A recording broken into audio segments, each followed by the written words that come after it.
সন্ধ্যার সময় একটু ভিডিও বানাচ্ছিলাম, তখন লেগে গেছে খিদা। তো খিদা লেগে গেছে, তো কিছু তো একটা বানাতে হবে না।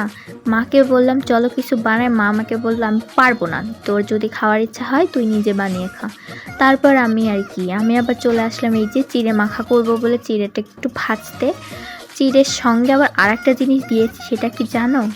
সেটা কি তার একটু পরেই বলছি। তার আগে একটু চিড়েটা ভালো করে ভেজে নিই।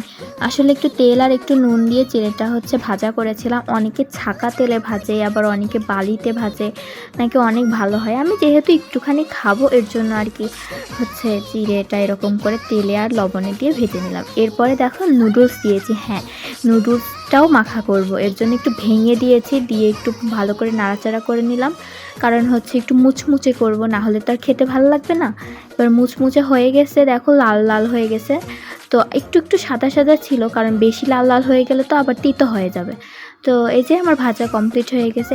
এবার আসছিলাম একটু পেঁয়াজ কুচানোর জন্য, কিন্তু এসে আমি একটা পেঁয়াজ কুটতে বসে আমার এই অবস্থা। মানে আমি যতবার পেঁয়াজ কুটছি ততবারই আমার এরকম চোখ দিয়ে জল বের হবে। তো কি আর করার, কান্না তো করতেই হবে। মানে ব্রেকআপ হলেও মনে হয় মানুষ এত কান্না করে না যতটা আমি পেঁয়াজ কুটতে এসে কান্না করি।